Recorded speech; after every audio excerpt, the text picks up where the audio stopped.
Hi guys, welcome to free ECET coaching YouTube channel. Friends, ఈ వీడియోలో మనం ఈసెట్ ఫిజిక్స్ నుంచి అయితే కన్నా చెప్పుకోబోతున్నాము. సో ఈసెట్ ఫిజిక్స్లో third lesson kinematics and friction నుంచి అయితే చెప్పుకోబోతున్నాం గైస్. ఈ ఫ్రిక్షన్ చాప్టర్ నుంచి అయితే కన్నా కోఎఫిషియంట్స్ ఆఫ్ ఫ్రిక్షన్ గురించి అయితే ఈరోజు చెప్పుకోబోతున్నాం. సో ఈ కోఎఫిషియంట్స్ ఆఫ్ ఫ్రిక్షన్ గురించి అయితే ఫస్ట్ ఏందో చూద్దాం గైస్. ఈ కోఎఫిషియంట్స్ ఆఫ్ ఫ్రిక్షన్ అనేది ఏంటంటే, the coefficient of friction is the dimensionless number that represents the amount of friction between the two surfaces. అంటే ఇది మనకు డైమెన్షన్స్ అనేవి ఉండవు, అంటే చెప్పుకున్నట్లయితే యూనిట్స్ అలాంటివి ఏమైతే దీనికైతే ఉండవు అనమాట. సో ఇది మనకు ఎలా వస్తుంది అంటే, that represents the amount of friction between two surfaces. ఇది మనకు టూ సర్ఫేసెస్ మధ్య అమౌంట్ ఆఫ్ ఫ్రిక్షన్ ఎంతైతే జనరేట్ అవుతుందో దాన్నే మనం అయితే కనుక కోఎఫిషియంట్ ఆఫ్ ఫ్రిక్షన్ అంటాం. So it determines how easily an object can slide over another surface. ఇది ఎలా డిటర్మైన్ చేస్తామంటే, ఒక ఆబ్జెక్ట్ అనేది ఇంకో ఆబ్జెక్ట్ సర్ఫేస్ మీద ఎలా అయితే స్లైడ్ అవుతుందో దాన్ని బట్టి మనం అయితే కనుక ఈ కోఎఫిషియంట్ ఆఫ్ ఫ్రిక్షన్ అయితే కనుక డిటర్మైన్ చేస్తాం guys. The coefficient of friction depends on the material in contact and whether the object is moving or at rest. ఇది మనకు ఎలా డిపెండ్ అవుతుంది అంటే, the material in contact and whether the object is moving or at the rest. అది మెటీరియల్స్కి ఏ మెటీరియల్తో అయితే contact అయిందో దాన్ని బట్టి, అలాగే ఆ ఆబ్జెక్ట్ అనేది మూవ్ అవుతుందా లేదా రెస్ట్లో ఉందనే దాన్ని బట్టి అయితే కనుక ఈ కోఎఫిషియంట్ ఆఫ్ ఫ్రిక్షన్ అయితే కనుక మనం అయితే క్యాలిక్యులేట్ చేస్తాం గైస్. సో ఇక్కడ మనం చూసుకున్నట్లయితే ఈ కోఎఫిషియంట్ ఆఫ్ స్టాటిక్ ఫ్రిక్షన్లో ఎలా ఉంటుంది, కైనెటిక్ ఫ్రిక్షన్లో ఎలా ఉంటుందో కూడా చూద్దాం. ఫస్ట్ స్టాటిక్ ఫ్రిక్షన్లో చూసుకున్నట్లయితే కోఎఫిషియంట్ ఆఫ్ స్టాటిక్ ఫ్రిక్షన్ మ్యూఎస్ అంటాము. మ్యూ అనేది కోఎఫిషియంట్ కదా. సో ఇక్కడ మనం స్టాటిక్ ఫ్రిక్షన్ ఫైండ్ అవుట్ చేస్తున్నాం కాబట్టి మ్యూఎస్ అవుతుంది. It is the ratio of the maximum static friction force to the normal reaction force. దీన్ని మనం ఎలా డినోట్ చేస్తామంటే, maximum static friction force to the normal reaction force. ఇది మనకు ఫైండ్ అవుట్ చేసే దానికోసం వాడే ఫార్ములా అయితే F S mu S equal to F S divided by N. It determines the force required to initiate the motion. ఇది ఏం డిటర్మైన్ చేస్తుంది అంటే, force required to initiate the motion. ఎంత ఫోర్స్ అయితే రిక్వైర్డ్ ఒక మోషన్లోకి తేవడానికి ఒక ఆబ్జెక్ట్ని. సో దాన్ని అది మనకు ఈ coefficient of the static friction అనేది అయితే చెప్తుంది. It is generally higher than the coefficient of the kinetic friction. ఇప్పుడు మనకు స్టాటిక్ ఫ్రిక్షన్ యొక్క కోఎఫిషియంట్ అనేది కైనెటిక్ ఫ్రిక్షన్ కోఎఫిషియంట్తో పోల్చుకున్నట్లయితే ఎక్కువగా ఉంటుంది అని చెప్తున్నాడు. నెక్స్ట్ ఇక్కడ మనకు ఫార్ములా చూసుకున్నట్లయితే mu S equal to F S divided by N. Mu S అంటే ఏంది, coefficient of the static friction. F S అంటే మ్యాక్సిమం స్టాటిక్ ఫోర్స్. ఎన్ అంటే నార్మల్ ఫోర్స్. సో ఇదైతే కనుక మనకు కోఎఫిషియంట్ కనుక్కునేది ఫార్ములా స్టాటిక్ ఫ్రిక్షన్లో. నెక్స్ట్ అలాగే coefficient of the kinetic friction గురించి అయితే చూద్దాం.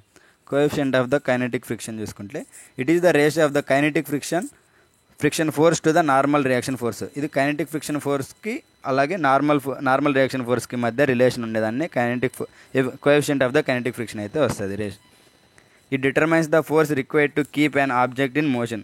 ఇది ఏం డిటర్మైన్ చేస్తుందంటే, force required to keep an object in motion. ఒక ఆబ్జెక్ట్ అనేది మోషన్లో ఉండడానికి మనకు ఎంత ఫోర్స్ అయితే రిక్వైర్డ్ అవుతుందో దాన్ని బట్టి ఇదైతే కనుక డిటర్మైన్ చేస్తుంది.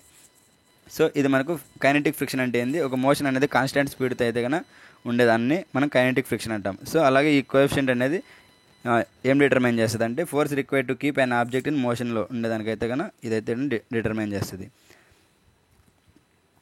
It is usually smaller than mu S, meaning it takes the less force to keep an object moving than start its motion. అంటే మనకు ఇది స్మాలర్ దెన్ మ్యూఎస్ అంటున్నాం. అంటే స్టాటిక్ ఫ్రిక్షన్ కోఎఫిషియంట్ కంటే కన్నా ఈ కైనెటిక్ ఫ్రిక్షన్ కోఎఫిషియంట్ అనేది తక్కువ ఉంటుంది అంటున్నాం. ఎందుకంటే ఇప్పుడు మనకు స్టాటిక్ ఫ్రిక్షన్ అనేది స్టార్ట్ చేసే దానికోసం ఎక్కువ టైం పడుతుంది, ఎక్కువ కోఎఫిషియంట్ పడుతుంది. అదే మనకు ఇక్కడ కైనెటిక్లో చూసుకున్నట్లయితే కన్నా మూవింగ్లో ఉన్న ఆబ్జెక్ట్ని ఒక ఫోర్త్ కోఎఫిషియంట్గా మనం అయితే కన్నా మోషన్ చేయాలంటే మనకు తక్కువ అయితే కన్నా కోఎఫిషియంట్ పడుతుంది. సో అందుకోసం మనము ఏం చెప్తున్నాడు అంటే, యూజువల్లీ స్మాలర్ దెన్ ద మ్యూఎస్ అని అయితే చెప్తున్నాడు. సో ఇక్కడ చూసుకున్నట్లయితే మనకు ఫార్ములా ఏంది, కైనెటిక్ ఫ్రిక్షన్ యొక్క కోఎఫిషియంట్కి ఫార్ములా ఏంటంటే, mu k equal to FK divided by N. Mu k అంటే ఏంటంటే coefficient of kinetic friction, F k అంటే కైనెటిక్ ఫ్రిక్షన్ ఫోర్స్, ఎన్ అంటే నార్మల్ ఫోర్స్. సో మనకు ఈ ఫార్ములా యూజ్ చేసుకున్నట్లయితే మనకు కైనెటిక్ ఫ్రిక్షన్ యొక్క కోఎఫిషియంట్ అయితే ఫైండ్ అవుట్ చేసుకుంటాం guys. Mu K equal to FK divided by N వేస్తే మనకైతే కన్నా కోఎఫిషియంట్ వస్తుంది. సో మనకు ఎగ్జామ్లో వచ్చినప్పుడు మనం కొన్ని షార్ట్ కట్స్ అండ్ ట్రిక్స్ అయితే గుర్తుపెట్టుకోవాలి ఆ ప్రాబ్లమ్స్ ఈజీగా సాల్వ్ చేయడం కోసము. సో వాటిలో మనకు ఈ టాపిక్ నుంచి అయితే కన్నా ఈ షార్ట్ కట్స్ అయితే important guys. So for finding the maximum force to start motion. ఇప్పుడు మనకు మ్యాక్సిమం ఫోర్స్ ఒక ఆబ్జెక్ట్ని స్టార్ట్ చేసి మోషన్లోకి తేవాలంటే అప్పుడు మనకు for finding the minimum force to start motion. అంటే ఇప్పుడు మనకు ఎంత తక్కువ ఫోర్స్ అయితే కానీ రిక్వైర్డ్ అవుతుందో అని చెప్పడం కోసం అప్పుడు మనం ఏం వాడతామంటే F S equal to mu S into N. So ఏంది ఎఫ్ఎస్ అంటే ఏంది స్టాటిక్ ఫ్రిక్షన్ కోఎఫిషియంట్ కావాలి. ఎందుకంటే మనకు ఫస్ట్ ఒక స్టార్టింగ్ పొజిషన్ రెస్ట్ పొజిషన్ నుంచి మనకైతే కన్నా మోషన్లోకి తెప్పాలంటే సో మనమైతే కన్నా స్టాటిక్ ఫ్రిక్షన్ అయితే వాడతాం. సో అప్పుడు మనం ఈ ఫార్ములా అయితే వాడతాం. ఇక్కడ చూసుకున్నట్లయితే ఏం చెప్పాడు, use this formula when solving problems where you need to calculate the force required to overcome the static friction overcome చేసేటప్పుడు మనము ఈ ఫార్ములా అయితే యూజ్ చేస్తామని చెప్తున్నాడు. ఏ formula F equal to mu S into N. Next for calculating the force needed to keep an object moving. ఇప్పుడు మనము ఒక ఆబ్జెక్ట్ని మూవింగ్లో ఉండడం కోసం అయితే కనుక మనకు ఎంత ఫోర్స్ నీడ్ అవుతుంది, అలాంటి టైంలో మనకు ప్రాబ్లమ్స్ వచ్చినప్పుడు మనము ఏ ఫార్ములా వాడతామంటే F equal to mu K into N అయితే వాడతాము. Once motion starts use kinetic friction instead of the static friction. ఎందుకంటే మనకు ఒక ఆబ్జెక్ట్ అనేది మోషన్లో ఉందంటే అప్పుడు మనము కైనెటిక్ ఫ్రిక్షన్ అయితే వాడతాము స్టాటిక్ ఫ్రిక్షన్ బదులు. ఎందుకంటే మనకు ఫ్రిక్షనల్ ఫోర్స్ అనేది తగ్గుతుంది అనమాట. నెక్స్ట్ ఇక్కడ చూసుకున్నట్లయితే ఏం చెప్పాడంటే mu S is greater than mu K. It is always harder to start motion than to keep moving. అంటే మనకు స్టార్ట్ చేసేదానికి ఎక్కువ మోషన్ అనేది కావాలి. సో అలా ఎక్కువ టైం పడుతుంది, ఎక్కువ కోఎఫిషియంట్ కూడా కావాలి కంపేర్ టు మూవింగ్లో ఉన్నదాన్ని చేయాలంటే. సో అందుకోసం మనకు కోఎఫిషియంట్ కూడా స్టాటిక్ ఫ్రిక్షన్కి అయితే కన్నా ఎక్కువ ఉంటుంది కంపేర్ టు కైనెటిక్ ఫ్రిక్షన్ అని చెప్తున్నాడు. ఇంకా కీ పాయింట్ తీసుకుంటే ఫర్ హారిజాంటల్ సర్ఫేస్ నార్మల్ ఫోర్స్కి ఫార్ములా అయింది ఎన్ ఈక్వల్ టు ఎంజీ. అలాగే ఫర్ ఇన్క్లైన్డ్ ప్లేన్స్కి N equal to M G cos theta. So ఇవైతే ఫార్ములాస్ అయితే మనం గుర్తుపెట్టుకోవాలి గైస్. ఇప్పుడు మనం మోడల్ ప్రాబ్లమ్స్ అయితే చేద్దాము. మోడల్ ప్రాబ్లమ్స్ చూసుకున్నట్లయితే ఫస్ట్ ప్రాబ్లం, ఈ ప్రాబ్లమ్స్ కూడా మీరు ఈజీగా ఫార్ములాస్ గుర్తుపెట్టుకొని లెస్ దెన్ 30 secondsలో అయితే చేయొచ్చు గైస్. ఆ 5 kg box is placed on a table. The coefficient of the static friction is 0.6. What is the maximum static frictional force అంటున్నాడు. సో మనకు మాస్ ఇచ్చాడు, 5 kg ఇచ్చాడు, అలాగే మీ వాల్యూ ఇచ్చాడు 0.6, ఎం వాల్యూ ఇచ్చాడు, మీ వాల్యూ ఇచ్చాడు. సో ఇప్పుడు మనకు మ్యాక్సిమం స్టాటిక్ ఫ్రిక్షనల్ ఫోర్స్ అంటే కనుక్కోమని చెప్తున్నాడు. మ్యాక్సిమం స్టాటిక్ ఫ్రిక్షనల్ ఫోర్స్కి ఫార్ములా అయింది F S equal to mu S into N.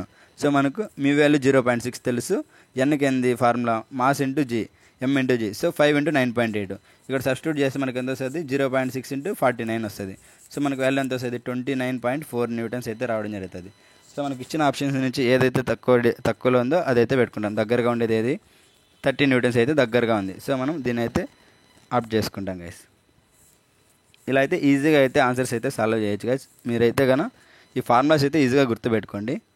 Next, ఆ car of mass 1000 kg is moving an A road with the efficient of kinetic friction of 0.3. What is the frictional force acting on the car. ఇప్పుడు మనకు ఆ car అనేది 1000 kg ఉంది, అలాగే మనకు mu value 0.3 ఇచ్చినాడు coefficient value. So ఇప్పుడు మనకు ఫ్రిక్షనల్ ఫోర్స్ ఎంత ఉంది అని అయితే కనుక మనమైతే కనుక్కోమని చెప్తున్నాడు. సో మనకు ఆప్షన్స్ ఏమి ఇచ్చాడు, 2000 న్యూటన్స్, 2500 న్యూటన్స్, 2940 న్యూటన్స్, 3000 న్యూటన్స్ అయితే ఇచ్చాడు. F K equal to mu K into N తెలుసు. సో మనకు మీ వాల్యూ తెలుసు 0.3 అండ్ ఎన్ మాస్ వాల్యూ తెలుసు, ఎం ఎంత 1000. So G value 9.8. సబ్స్టిట్యూట్ చేసినామంటే ఏమొస్తుంది, 0.3 × 9800. సో ఇక్కడ సబ్స్టిట్యూట్ చేసి మనం క్యాలిక్యులేట్ చేసి ఎఫ్కే ఈక్వల్ టు 2940 అయితే కన్నా న్యూటన్స్ అయితే రావడం జరుగుతుంది. ఇచ్చిన ఆప్షన్స్ నుంచి అయితే కన్నా ఏది కరెక్ట్ అంటే 2940 న్యూటన్స్ అయితే కన్నా కరెక్ట్ అవుతుంది. సో ఇలా అయితే కన్నా మనం ఆన్సర్స్ అయితే క్యాలిక్యులేట్ చేస్తాం గైస్. నెక్స్ట్ ఇంకో ప్రాబ్లం అయితే చూద్దాం. ఈ ప్రాబ్లం చూసుకున్నట్లయితే చాలా ఇంపార్టెంట్. ఆ 10 kg block is kept on the inclined plane with an angle of 30 degrees. ఇక్కడ 10 kg బ్లాక్ ఇచ్చాడు, మాస్ ఇచ్చాడు, అది ఇన్క్లైన్డ్ ప్లేన్లో ఉన్నప్పుడు 30 degrees యాంగిల్ అయితే కనుక ఫామ్ అయింది. The coefficient of the static friction is 0.5. Coefficient ఎంత ఇచ్చాడు, 0.5 ఇచ్చాడు. What is the minimum force required to start moving the block. మనకు మినిమం ఫోర్స్ ఎంత రిక్వైర్ అవుతుంది ఆ బ్లాక్ని అయితే కనుక స్టార్ట్ చేసి మూవ్ చేయడం కోసం అని అడుగుతున్నాడు. సో ఇక్కడ options 10 newtons, 15 newtons, 20 newtons, 45 newtons ఇచ్చాడు. సో ఇప్పుడు మనం సబ్స్టిట్యూట్ చేసి క్యాలిక్యులేట్ చేద్దాం. ఫస్ట్ మనం నార్మల్ ఫోర్స్ అయితే కనుక్కుందాం గైస్. ఇన్క్లైన్డ్ ప్లేన్కి నార్మల్ ఫోర్స్కి ఫార్ములా అయింది N equal to M G cos theta. మనకి ఏమేమి తెలుసు, ఎం వాల్యూ తెలుసు 10 kg, జీ వాల్యూ 9.8 m/s² తెలుసు, థీటా వాల్యూ 30 degrees తెలుసు. ఇప్పుడు మనం సబ్స్టిట్యూట్ చేస్తే మనకి ఏమొస్తుందంటే n equal to 10 × 9.8 × cos 30 degrees వస్తుంది. cos 30 వాల్యూ తెలుసు 0.866. సో 10 × 9.8 × 0.866 సబ్స్టిట్యూట్ చేస్తే మనకు n వాల్యూ ఎంత వస్తుంది అంటే 84.86 న్యూటన్స్ అయితే రావడం జరుగుతుంది. సో మనకు మ్యాక్సిమం స్టాటిక్ ఫ్రిక్షన్ కావాలి కాబట్టి సో మనకు F S equal to M S into N. So మనకు స్టాటిక్ ఫ్రిక్షన్కి ఫార్ములా ఏంది, F S equal to M S into N కాబట్టి ఎఫ్ఎస్ వాల్యూ మ్యూఎస్ వాల్యూ తెలుసు. So mu S value 0.5, N value ఎంత 84.86. సో మనం సబ్స్టిట్యూట్ చేసినట్లయితే 42.43 అయితే న్యూటన్స్ అయితే వస్తుంది. సో మనకి ఇచ్చిన ఆప్షన్స్ నుంచి అయితే కనుక చూసుకున్నట్లయితే ఏది కరెక్ట్, 45 న్యూటన్స్ అయితే కనుక కరెక్ట్. సో మనం ఇలా అయితే కనుక ఆన్సర్స్ అయితే సాల్వ్ చేస్తాం గైస్. ఈ వీడియో అయితే కనుక మీకైతే నచ్చింది అనుకుంటున్నాను, మీకు అర్థమైంది అనుకుంటున్నాను. నాకు ఇలాగే సపోర్ట్ చేయండి. నేను ఇంకా మీకు కావాల్సిన వీడియోస్ అన్నీ అయితే అప్లోడ్ చేస్తాను. మీకు ఇంకా ఏమైనా కంటెంట్ కావాలన్నా కూడా వీడియో కింద అయితే కామెంట్స్లో అయితే చెప్పండి గైస్, నేనైతే వాటిని అయితే అప్లోడ్ చేయడానికి ట్రై చేస్తాను guys. Okay guys, thanks for watching.